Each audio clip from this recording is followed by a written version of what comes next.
kemarin kan kita cerita kalau kita nggak sendirian di sini. Kita actually ada beberapa keluarga yang terjebak di Thailand dan sama-sama treatment di rumah sakit yang sama, dan kita kebetulan tinggal di bilik yang sama. Jadi kita nggak terlalu kesepian amat. Nah, sekarang kita ngobrol sama salah satu orang tua yang treatmentnya sama-sama Conan. Nah, seperti kalian tahu kalau kita bisa kesini karena fundraising dari Kita Bisa, dan banyak banget orang yang support kita untuk bisa treatment Conan. Nah, ini perkenalkan. Jadi Cinana ini adalah salah satu orang tua yang anaknya dua-duanya juga menderita thalassemia, dan yang akhirnya bisa ke Thailand karena berhasil juga mengumpulkan dana yang dibutuhkan melalui Kita Bisa. Ya. Tapi dia baru satu terkumpulnya. Kalau kita kan udah dua. Nah, seperti yang pernah kita bilang di video sebelumnya, bahwa proses BMT ini adalah proses yang sangat amat tidak bisa diterka, tidak bisa ditebak, dan benar-benar liar gitu. Jadi kalau Conan kejadiannya ribetnya, ngalamin Conan mengalami beberapa komplikasi yang serius, justru jarang terjadi sebenarnya gitu. Makanya kan kita udah bilang kita ini salah tiga. Jadi kita ini orang ketiga yang terlama ada di rumah sakit. Tapi rumah sakit ini doang sih sebenarnya. Jadi bukan di rumah sakit bukan ini. Di keseluruhan kasus enggak. Nah, di kejadian di rumah sakit ini. Nah, kalau Cinana ini anaknya yang salah satu termulus. Nah, jadi kita mau dengerin cerita dia. Mungkin sedikit agak awal, kayak misalnya kan orang-orang nanya kalau Conan dulu kenapa ketahuannya gimana. Nah, aku juga mau tanya dulu kalau Olive dan Oatmeal ketahuannya gimana. Ketahuannya pertama kali sama sih, demam turun naik. Kita kira tuh pertama kayaknya antara DBD nih kan suka turun naik kan. Sampai balik 2 kali, 2 dokter yang dekat rumah. Coba cek darah lagi deh, soalnya kayaknya demamnya lumayan tinggi, hampir 40 ya. Cek darah lagi, dokter malah kasih 2 opsi gitu, leukemia atau thalassemia. Kita shock lah dari situ. Terus akhirnya cek darah lagi, yang apa tuh satu macam lagi? Cek DNA. Iya, cek DNA, analisa gitu. Jangan dimainin deh. Ternyata thalassemia. Masih bersyukur sih bukan leukemia. Iya, karena leukemia itu mau nggak mau harus melakukan BMT secepatnya, dan waktu itu belum tentu dananya siap, ya kan? Benar. So itu lebih itu Olive. Oatmeal Pertama kali. Kalau Oatmeal dari kandungan sih sebenarnya udah tahu. Karena udah pengalaman Ngecek. Oke. Aku memang nggak jaga juga sih. Terus ngecek, ya tetap lanjutin, berharap enggak lah itu salah lah, kalau setidaknya anak kedua gua minor lah gitu. Tapi kan kalau udah namanya itu kan yang dicek langsung DNA-nya tah? Dari Analisa HB juga kan? dari cairan sumsum gitu. Ya, suntik perut Iya. kan? Yang diambil Itu kan udah nggak ngeliat gejala itu udah pasti. iya. Kalau kita sempat ditanya pas kita mau ngecek, dokternya bilang yakin lo mau ngecek. Terus kalau misalnya iya, terus mau ngapain? Oke, ya dari situ ya udahlah. Maksudnya lo mau opsi lo terminate atau enggak gitu kan? Iya. Opsinya itu kan. Terus kita mikir-mikir ya, kayaknya kita nggak akan ambil yang terminate di aborsi gitu, kayaknya kita nggak akan ambil itu. Jadi ya udah, kalau misalnya kita nggak akan ambil option itu, ngapain lo ngecek? Ya udah. Plus memang si dokternya juga bilang, gue bisa sih ngelakuin, tapi sebenarnya ada resiko. Tapi kelihatannya memang dia lebih berat ke situnya juga gitu. Dia nggak pro aborsi gitu loh, terminate. Oh ya, cerita lucu sebelumnya, agak lucu karena Oatmeal sama Olive Oatmeal sama Conan sama Crystal itu jaraknya sama-sama 2 tahun. Jangan dipegang-pegang. Nggak mau. Jaraknya sama-sama 2 tahun dan umurnya hampir sama, Sama. dua-duanya beda Cuma 2 beda bulan, berapa 6 bulan? bulan, sekitar 6 6 bulan ya? ya kalau nggak salah. Terus cuma bedanya kebalikan. Jangan dikotak. Kamu, iya mami turunin ya, mama kamu ya. Iya di bawah Panas ya. sih. Ya, kamu mami tinggal ke oma ya. Iya ya udah. Ya udah, kamu mami tinggal ke oma. Nanti Mami Michelle lanjut karena harus balikin ke Sis dulu. Oke ya, lanjut cerita yang lucu tadi. Jadi waktu campaign waktu pertama kita bikin fundraising di Kita Bisa, terus berapa hari 1-2 hari kemudian kan, Iya. 1-2 hari kemudian tuh ada fundraising yang hampir sama persis. Jadi gua to be honest banyak yang nge-DM, banyak yang WhatsApp nanya teman-teman terutama yang kenal, ini kok ada yang bikin sama persis kayak Conan sama Kristal. Bener apa enggak? Banyak yang malah curiga kan. Iya. Ini scam apa enggak gitu loh. Ini bener gak sih? Ini karena kata-katanya pun copas banget. Bener. Copas banget gitu loh. Jadi bener-bener copy paste banget lah. Nah, cuman gue bilang ke orang-orang yang nanya ke gue tuh, itu kan lewat Kita Bisa, dan Kita Bisa tuh udah verify sebenarnya. Jadi kalau nggak verify nggak akan bisa fundraising. Bisa tapi nggak akan bisa ambil duitnya juga, ya kan? Jadi harusnya sih legit ya, dan waktu itu kita belum ketemu, kita belum tahu. Gue belum tahu sama sekali, dan ya udah gitu, gue nggak bisa apa-apa juga gitu loh. Toh udah di verify sama Kita Bisa, jadi harusnya aman, gue bilang gitu ke teman-teman gue. Nah sampai akhirnya kita bisa ketemu realnya waktu itu ada seminar talasemi di Kokas. Gue baru ketemu sama Nana gitu loh. Nah gimana ceritanya akhirnya lo bisa, karena lo pasti nyontek gue kan? Iya, memang gue udah nyontek. Gue awalnya malah gue nggak berniat BMT-in anak gue sih sebenarnya. Karena dengar yang resikonya itu loh, yang BMT transplant tuh yang kayaknya mengerikan gitu. Jadi ya udah deh. Tapi di satu titik kayaknya gue merasa, ini iya nih, yakin anak gue mau transfusi terus, mulai hidup mau sampai kapan? Kayaknya ada titik gue jenuh gitu. Terus ada di satu acara lu kan di yang hitam putih kan? Hitam putih itu. Gue ngeliat, thalassemia juga nih sama kayak anak gue. Bener sama, cuma beda berapa bulan doang kan anak kita kan. Cuma ketukar doang jenis kelamin. Fundraising di Kita Bisa, terus ya udah gue coba-coba, gue bikin. Pertamanya awalnya gue baca punya lu dulu, gue masuk punya lu. Sama banget. Kok bisa secepat itu kepikiran langsung ikut? Udah gak ada ide.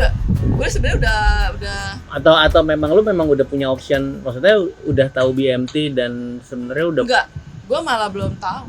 Lu taunya dari gara-gara hitam putih itu? Iya. Ada optionnya. Baru gue searching BMT apa segala macam, baru fundraising, terus baru kayak ada seminar tentang BMT. Lah, lu bilang baru mau BMT setelah itu, tapi lu udah fundraising dulu. Iya, pokoknya gue cari duit dulu ibaratnya.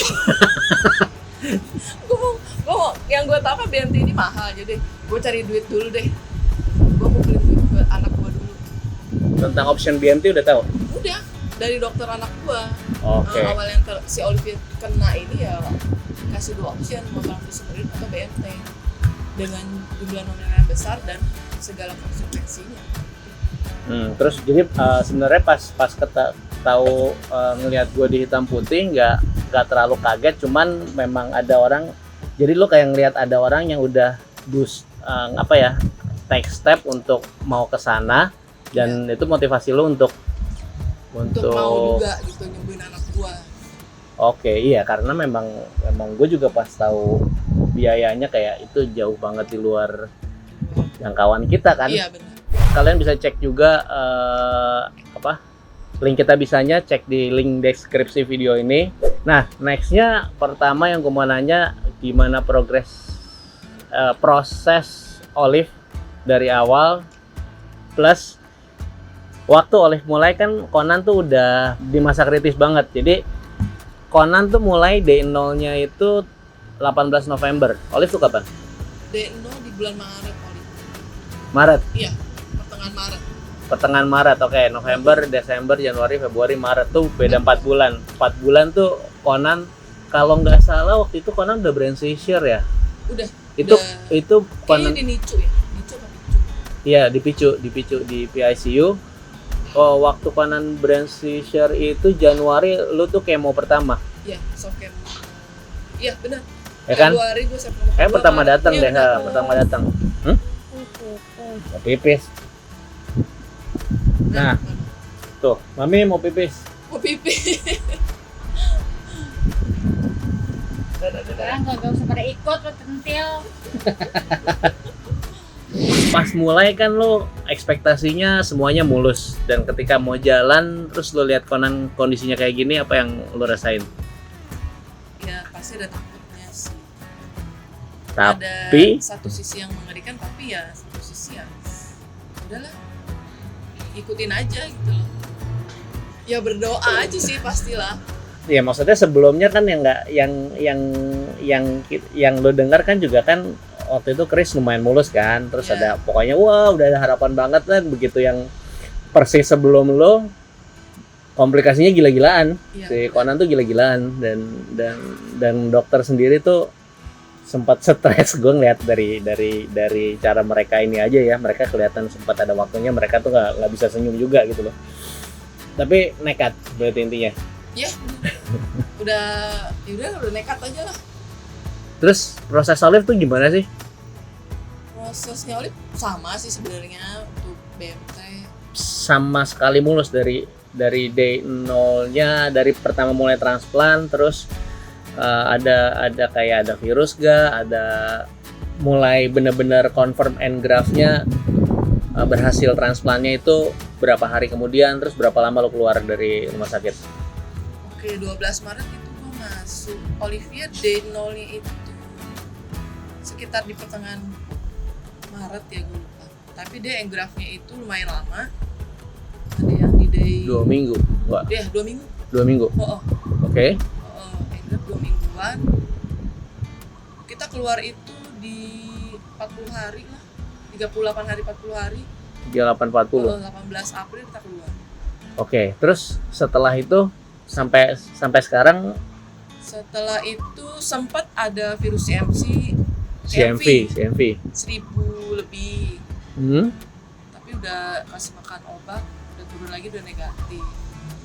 Kita kan berarti sekarang sama-sama nunggu stabilnya. Nah, Olive itu masih perlu dari keluar sampai sekarang udah 4 bulan keluar, itu berapa kali masih transfusi platelet, HB, sama apalagi sih yang penting booster, yang karena 3 itu parameter itu kan. Kalau platelet Olive yang terakhir itu kemarin yang hari Senin, Sabtu sorry, itu yang ke-6. Ke-6 untuk platelet. Trombosit. Oke, trombosit. HB begituan masih belum. WBC gue masih lumayan sering. WBC udah nggak kehitung ya. Oke, itu sih ya. Kalau dengar ceritanya sih gue cukup sesuatu cukup ngiri sama prosesnya Olive kan, karena lu bener gak sih waktu itu sempat laki lu pernah bilang kalau terakhir transfusi HB itu di Jakarta. Ya bener. Terakhir di Jakarta sebelum kita Sih, mau mulus kayaknya mulus banget. Jadi masih di Jakarta sebelum kemo. Sebelum kemo bener. Sebelum kita iya bener, sebelum hard kemo kita udah mau admit itu. Isi Sekarang semua. puji Tuhan belum HB belum. Oke. Masih Sih mulus banget dengan kondisi yang sama. Kita sama-sama DNA match-nya tuh 50%, 50 apa 60 sih? 60. 60 ya? Dari papinya 60. Dari papinya 60. Ya kurang lebih lah sama, beda. Gue juga kalau nggak salah 50 sama 60% antara segitu. Yang satu super bulus, yang Conan kalian lihat sendiri sampai sekarang juga, kemarin dia masih develop autoimun. Dan gue jadi baru lumayan lihat gitu kalau ini BM tuh dokter sendiri tuh nggak tahu akan arahnya kemana gitu. Jadi ini proses yang liar banget. Iya, liar banget, nggak bisa diprediksi. Jadi sebenarnya apa yang kita cerita based on pengalaman, dan setiap pengalaman setiap kita tuh nggak akan ada yang sama. Iya benar. Ya kan, setiap pasien nggak ada yang sama. Samanya mungkin di saat cuma dari prosedur yang awal sama setelah enggraf tuh. Ya sebenarnya kurang lebih jalannya sama. Cuman banyak Setelah enggrafnya itu kayak naik main bola gitu, bolanya larinya kemana, kita cuma bisa ngiringin doang gitu loh. Iya, Dan yang itu yang nggak ketebaknya sih setelah si sel masuk ke tubuh si anaknya itu yang nggak ketahuan. Udah nyampe sekarang baru serem sih, baru gue berasa seremnya karena gue tuh masih punya kristal, Iya. lu juga masih punya oatmeal, Iya. cuman bedanya pengalaman pertama lu bagus. Jadi pengalaman pertama gue, wah gila stres banget, cukup stres banget, ya gitulah. Jadi to be honest nggak ngerti lu untuk oatmeal lu positif bakal akan ngelakuin hal yang sama. Iya. Positif. Ayo Mau sini, lagi. join. Mau lagi. Udah kenyang ya, udah duduk dong biar mami bisa ngobrol juga. Karena sini dari pangku, oke? Bedanya gua sama keluarga kita sama keluarganya Nana adalah anaknya Nana yang kedua masih stay di Jakarta. Saat ini gue merasa beruntung banget kita bawa dua-duanya ke sini. Jadi ketika Thailand lockdown nggak bisa keluar masuk gara-gara COVID, paling nggak kepikiran ada beban lagi di Indo gitu. Iya. Lu gimana? Gue tinggal sama keluarga di rumah dan kan mesti ada treatment juga kan, transfusi juga kan sebulan sekali juga. Ya kangen lah. Berapa bulan? Dari Maret gue tinggal. Maret sampai sekarang. lu berangkat Maret, awal Lima Maret. bulan. Maret. 5 Maret gue. Maret, 5 April, bulan. Mei, Juni, Juli. 5 bulan.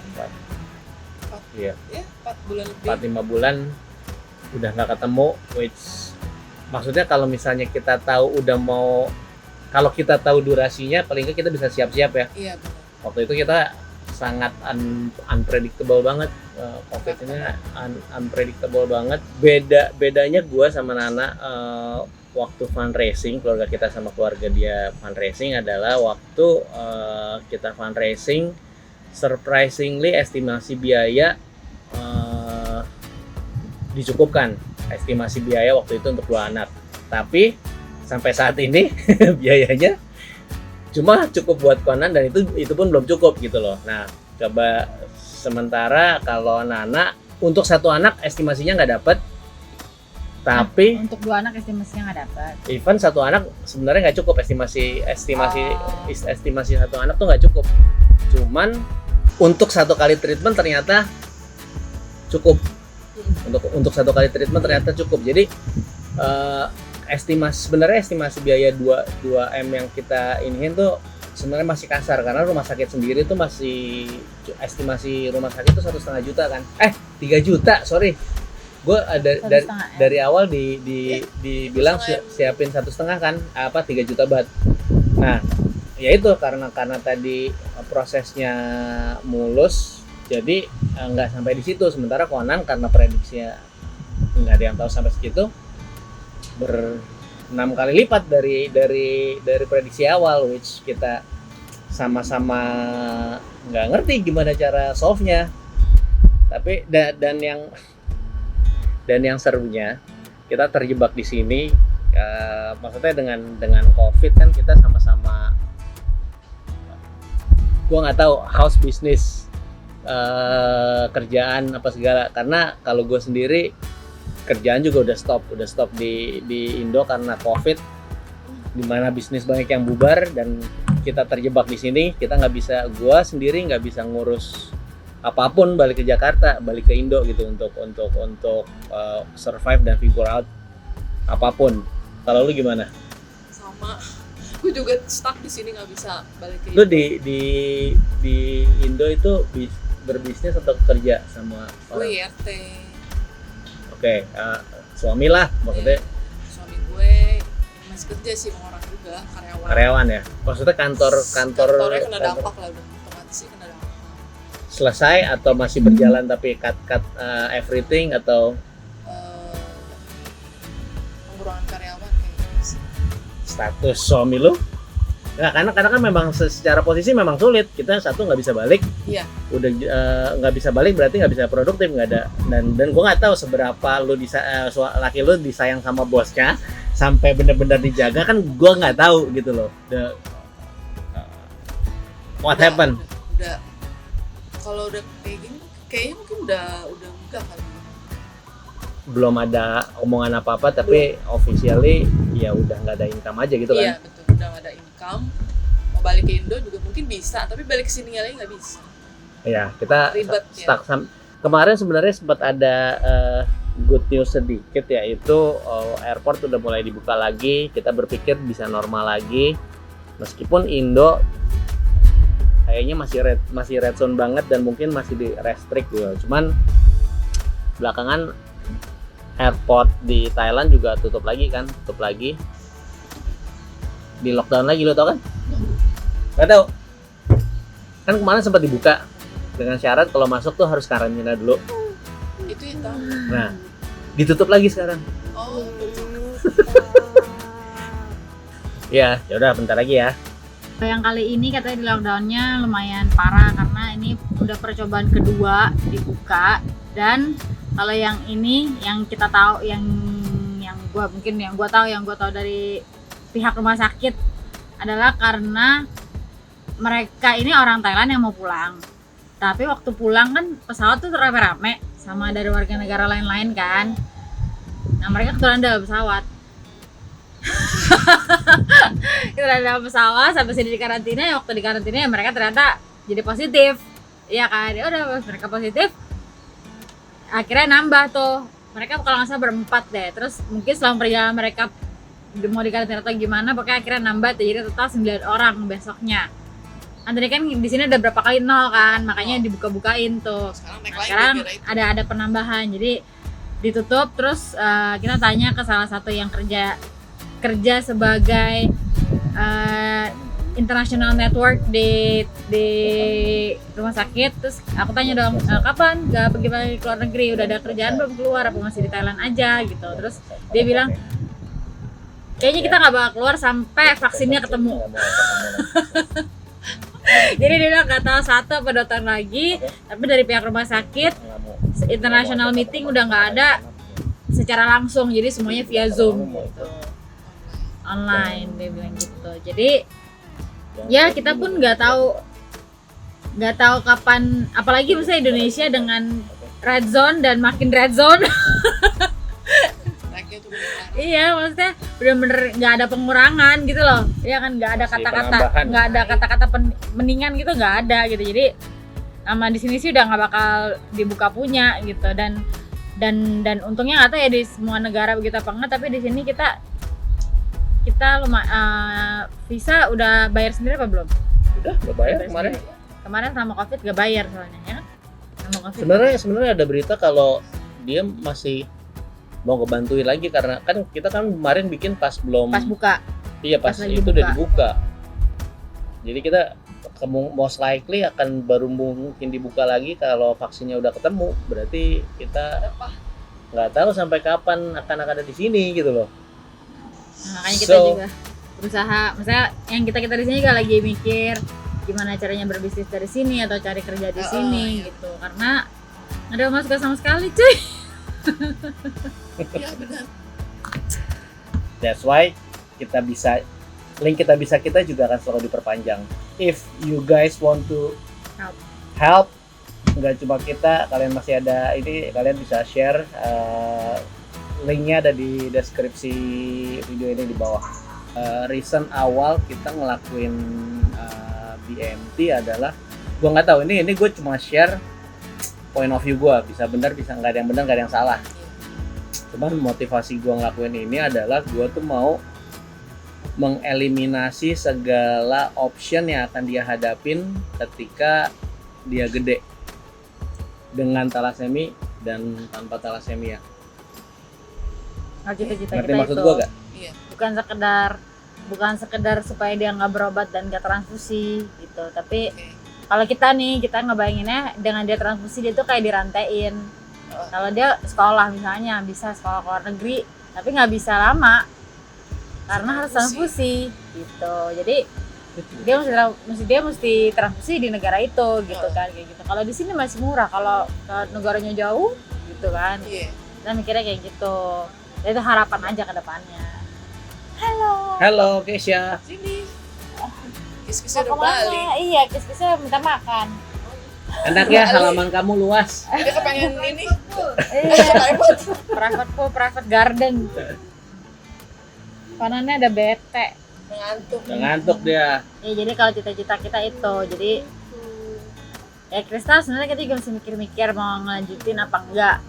Dengan kejadian kemarin apalagi waktu itu baru kejadian awal-awal aja nih, masih 2 bulan pertama yang belum komunikasi parah.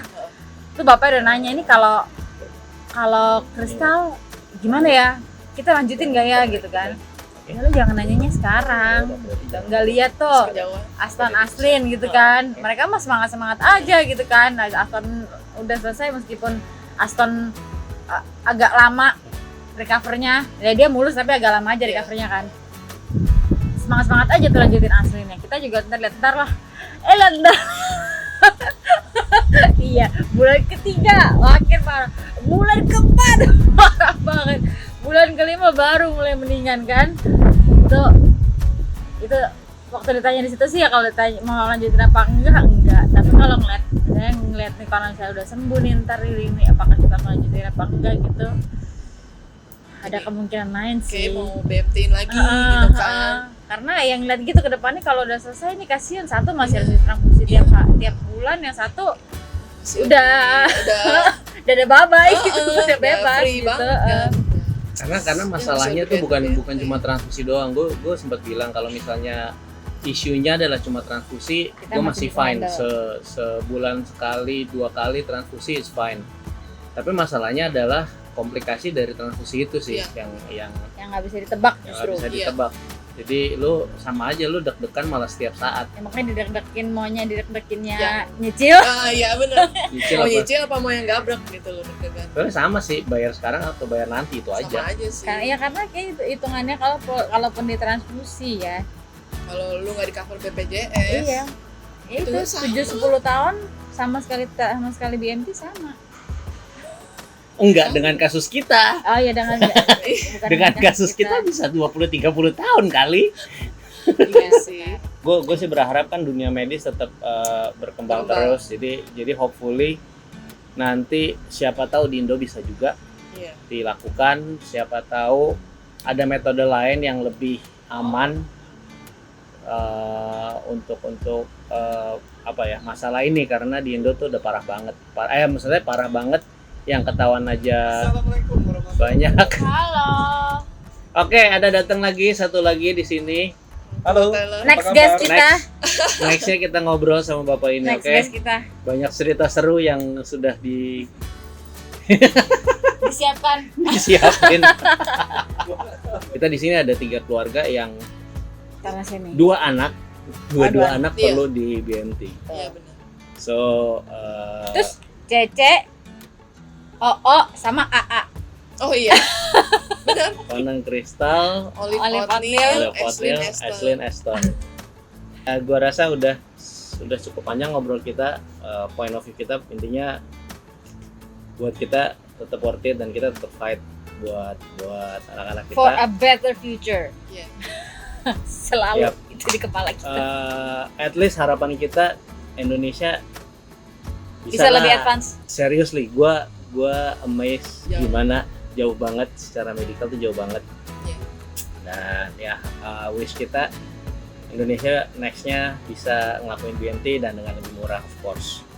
Karena kita di sini mahal banget karena rumah sakit swasta dan kita foreigner.